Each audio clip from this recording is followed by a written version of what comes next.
क्या राजनीतिक हित का है सारा खेल? कोर्ट के सामने हुए सीएम पेश। केसीआर की बेटी को किया गिरफ्तार। क्या अब केंद्र करेगी सारी हदें पार? ईडी के सम्मनों से सीएम को छुटकारा। क्या कोर्ट ने ईडी को लताड़ा? सीएम केजरीवाल को दी गई बड़ी राहत। क्या ईडी लगा रही थी झूठे आरोप?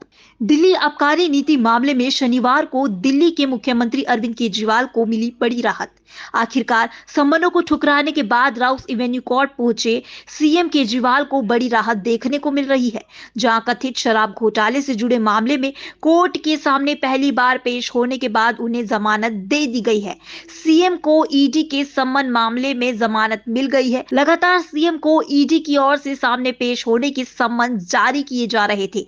देखा जा रहा था कि हर एक सम्मन को मुख्यमंत्री केजरीवाल द्वारा ठेंगा दिखाया जा रहा था, लेकिन अब राउस एवेन्यू कोर्ट में पेश होने के बाद अदालत ने उन्हें नियमित पेशी से छुटकारा दे दिया है। अब इस मामले में अगली सुनवाई की अगर बात की जाए तो 1 अप्रैल 2024 को होगी। फिलहाल बता दें कि राउस एवेन्यू कोर्ट की ओर से दोनों पक्षों को संबंधित दस्तावेज पेश करने के लिए कहा गया है। वहीं सीएम केजरीवाल के वकील रमेश गुप्ता का कहना है कि ईडी की तरफ से पूरे दस्तावेज पेश नहीं किए गए थे। साथ ही साथ गौर करने वाली बात आपको बता दें कि कोर्ट ने अरविंद केजरीवाल को जमानत के लिए 15,000 के मुचलके पर बेल बॉन्ड भरने के लिए कहा है। इसके अलावा अदालत ने ₹1 की सिक्योरिटी मनी जमा करने के भी आदेश जारी किए हैं। बता दें कि दिल्ली आबकारी नीति मामले में ईडी ने पूछताछ के लिए सीएम केजरीवाल को 8 बार सम्मन जारी किया था, लेकिन दिल्ली के सीएम कभी पूछताछ में शामिल नहीं हुआ करते थे। दिल्ली सरकार की ओर से हर बार कहा जाता था कि जितने भी आरोप सीएम पर लगाए जा रहे हैं वे सभी झूठे और गैर कानूनी आरोप हैं, जिसके बाद ईडी के सामने पेश होने से वे इनकार कर दिया करते थे।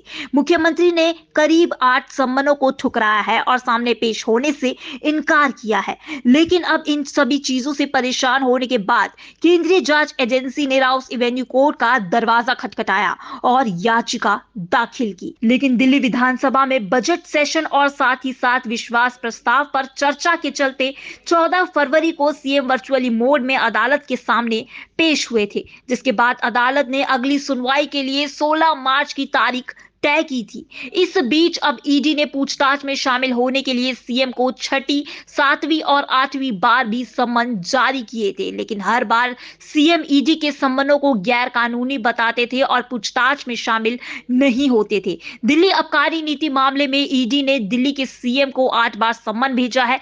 बता दें कि ईडी ने पहली बार 2 नवंबर 2023 को सम्मन जारी किया, जिसके बाद 21 दिसंबर को सम्मन भेजा गया, फिर 30 जनवरी, 17 जनवरी, 31 जनवरी और साथ ही साथ 2 फरवरी और 22 फरवरी को सम्मन भेजे गए थे। आज कोर्ट के सामने पेश होने के बाद अदालत की ओर से सम्मन को दरकिनार करने के लिए ईडी द्वारा दायर 2 मामलों में जमानत दे दी गई है। 15,000 की बेल बॉन्ड भरने के बाद सीएम को कोर्ट रूम से छोड़ने की इजाजत दी गई। कथित शराब घोटाले में आज सीएम पहली बार कोर्ट के सामने पेश हुए थे। इसी बीच आपको बता दें कि कल रात इस मामले में ईडी की ओर से एक बड़ी कार्रवाई देखने को मिली थी, जिसमें हैदराबाद में ईडी की ओर से के कविता, जो कि केसीआर की बेटी है, उन्हें गिरफ्तार किया गया था।